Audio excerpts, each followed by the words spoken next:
સરહદી સીમાની સુરક્ષા હવે મજબૂત. બનાસકાંઠાના સરહદી ગામો સાયરન સિસ્ટમથી સજ્જ. બનાસકાંઠા જિલ્લાના ભારત પાકિસ્તાન સરહદ નજીક આવેલા ગામોમાં સુરક્ષા વધુ સુનિશ્ચિત કરાઈ છે. રાજ્ય સરકાર અને મુખ્યમંત્રી ભૂપેન્દ્રભાઈ પટેલના નેતૃત્વમાં સરહદી વિસ્તારના નાગરિકોની સલામતી માટે વિશેષ વ્યવસ્થા ઊભી કરાઈ છે. રાજ્ય સરકારના નિર્દેશોના પગલે બનાસકાંઠા જિલ્લા વહીવટી તંત્ર દ્વારા સરહદી ગામોમાં આધુનિક સાયરન એલર્ટ સિસ્ટમ સ્થાપિત કરાઈ છે, જેનાથી ગામ લોકોની સુરક્ષા વધુ મજબૂત બની છે. બનાસકાંઠા જિલ્લા કલેક્ટર મિહિર પટેલે જણાવ્યું કે તાજેતરની પરિસ્થિતિઓને ધ્યાનમાં લઈને વાવ અને સુઈગામ તાલુકાના આંતરરાષ્ટ્રીય સરહદ ધરાવતા ગામડાઓમાં સિવિલ ડિફેન્સ સાયરન સિસ્ટમ લગાવવામાં આવી હતી. ઉલ્લેખનીય છે કે રાજ્ય સરકાર તથા મુખ્યમંત્રી ભૂપેન્દ્રભાઈ પટેલે સરહદી વિસ્તારોમાં શાંતિ, સુરક્ષા અને વિકાસ એકસાથે આગળ વધે તે માટે અનેક પગલાં લીધા છે. રાજ્ય સરકારે સરહદી વિસ્તારના નાગરિકોની ચિંતા કરીને સાયરન સિસ્ટમ સ્થાપિત કરતા નાગરિકો વધુ સુરક્ષિત બન્યા છે. આ સિસ્ટમ થકી કોઈપણ આપત્તિ કે અચાનક હુમલાની સ્થિતિમાં તરત જ ગામ લોકોને એલર્ટ કરી શકાય છે. સાયરનના અવાજથી લોકો તરત જ સલામત સ્થળે પહોંચવાનું શરૂ કરી શકે છે અને તેમનું જીવન બચાવવામાં મહત્વપૂર્ણ ભૂમિકા ભજવે છે. નમસ્કાર, મારું નામ ગૌસ્વામી ગૌતમપુરી કૈલાશપુરી.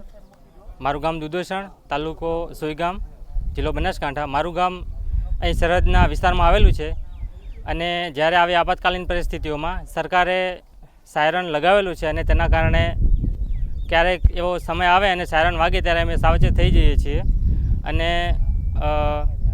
ગામમાં લાઇટો બીજી બંધ કરી નાખીએ છીએ અને એના કારણે ગામમાં એક સુરક્ષાનો માહોલ ઊભો થાય છે.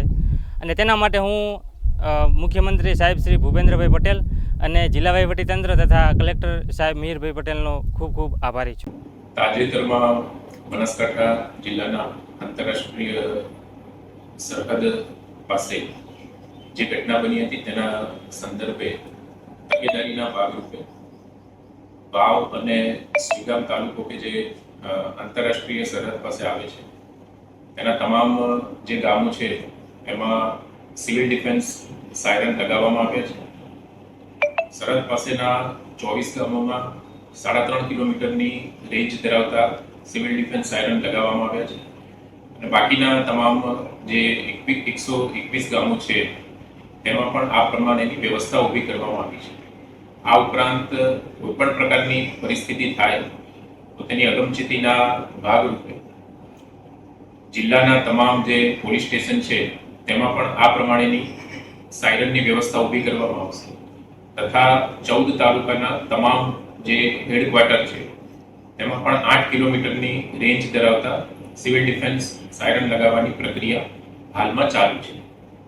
આ સિવિલ ડિફેન્સ સાયરનનો ઉદ્દેશ્ય કોઈપણ પરિસ્થિતિમાં અગમચેતીના ભાગરૂપે નાગરિકોને ચેતવણી આપવા માટે લગાવવામાં આવી રહ્યા છે. નમસ્કાર, હું ડૉક્ટર અરવિંદ પ્રજાપતિ, પ્રાંત સુઈગામ. આપણે સૌ જાણીએ છીએ એમ કેન્દ્રીય ગૃહ મંત્રાલય દ્વારા સિવિલ ડિફેન્સ મોક ડ્રીલનું આયોજન કરવાની સૂચના હતી. જે સૂચના અન્વયે રાજ્ય સરકારની સૂચનાથી માનનીય કલેક્ટર શ્રી મિહિર પટેલ સાહેબના માર્ગદર્શન હેઠળ બનાસકાંઠા જિલ્લાની અંદર અંબાજી મંદિર ખાતે, ચંદીસર ખાતે અને સુઈગામ તાલુકાના નડાબેટ ખાતે આ એક પ્રકારની મોક ડ્રીલનું આયોજન કરવામાં આવેલું હતું. જેના અંતર્ગત જે સૌથી અગત્યનો ભાગ હતો એ સાયરન.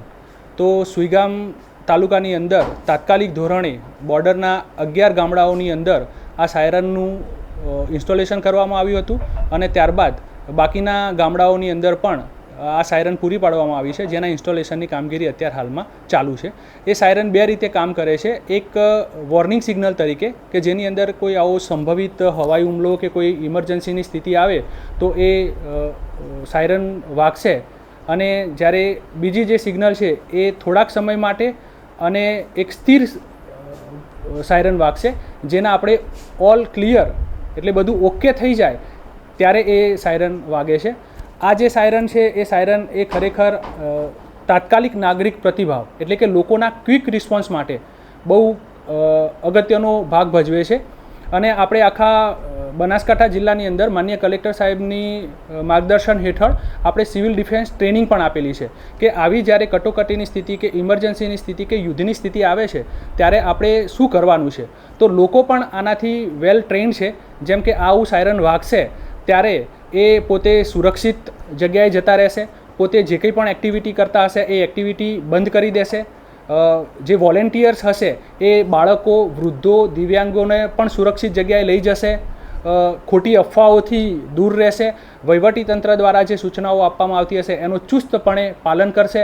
તો આ ટ્રેનિંગથી સજ્જ આ જે સુઈગામ તાલુકો અને બનાસકાંઠા જિલ્લાના જે દરેકે દરેક જે નાગરિક છે એ સુસજ્જ છે. એટલે આ સિસ્ટમ એ ખૂબ ઉપયોગી નીવડશે. છેવાડાનો આ જે તાલુકો છે, બોર્ડરનો જે તાલુકો છે, એ તાલુકાના દરેક ગામડાના એક છેવાડાના નાગરિકની ચિંતા કરવા માટે આપણા સંવેદનશીલ મુખ્યમંત્રી માનનીય ભૂપેન્દ્રભાઈ પટેલ સાહેબનો હું આ વહીવટીતંત્ર વતી અને આ બોર્ડર જે તાલુકો છે એ તાલુકાના દરેક ગામડાના પ્રત્યેક નાગરિક વતીથી હું હૃદયથી આભાર માનું છું.